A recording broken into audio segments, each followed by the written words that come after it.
صحابہ کرام میں حضرت عبدالرحمن بن عوف، یاد یہی آیا، میں نے اس سے پہلے بہت مرتبہ، جو لوگ سنتے ہیں کہیں گے کہ دہرا رہا ہوں، حضرت عبدالرحمن بن عوف رضی اللہ تعالیٰ عنہ کتنے مالدار ہو گئے تھے، مہاجر تھے، خالی ہاتھ گئے تھے مکہ سے مدینہ.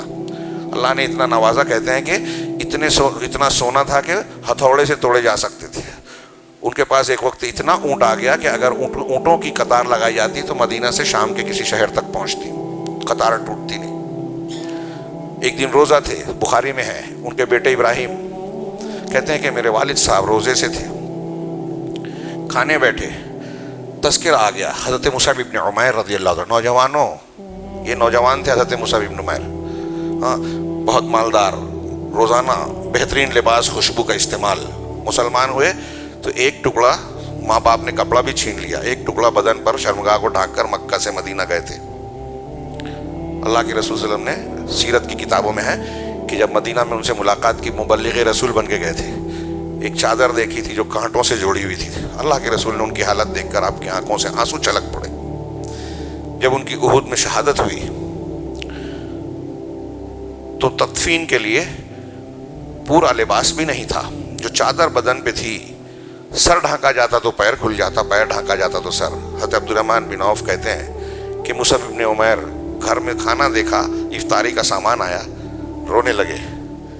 کہا کہ مصعب ابن عمیر اس دنیا سے چلے گئے، مجھ سے بہتر تھے. یہ دیکھیے حضرت عبدالرحمن بن عوف عشرہ مبشرہ میں ان سے بہتر عبدالرحمن بن عوف تھے. صحابہ کا طریقہ یہ تھا کہ اپنے آپ کو چھوٹا سمجھتے تھے، بڑے ہو کر چھوٹا سمجھتے تھے، اور ہم میں کا چھوٹا اپنے آپ کو بڑا بتاتا ہے، میں مولوی صاحب سے زیادہ فضیلت والا ہوں، مجھ کو زیادہ علم ہے. یہ گھمنڈ، یہ تکبر ڈبانے والا ہے، شیطانی بات ہے.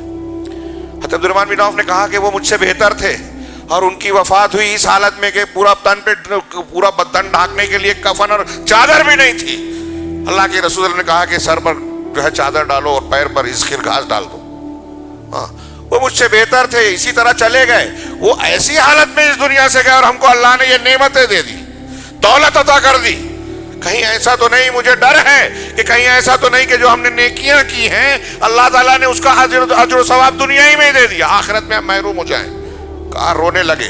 حضرت ابراہیم جو ان کے بیٹے تھے کہتے رہ گئے، وہ رونے لگے اور روتے ہی رہے، روتے ہوئے اٹھ کے چلے گئے، کھایا نہیں حالانکہ روزے سے تھے. ان کو دولت ملتی تھی تو ڈرتے تھے، ہم کو مل جاتی ہے تو ہم آخرت بھول جاتے ہیں، سمجھتے ہیں کہ معراج پا لیا. کتنا فرق ہے ان کے اور ہمارے مزاج میں، تربیت میں، فکر میں اور ایمان میں.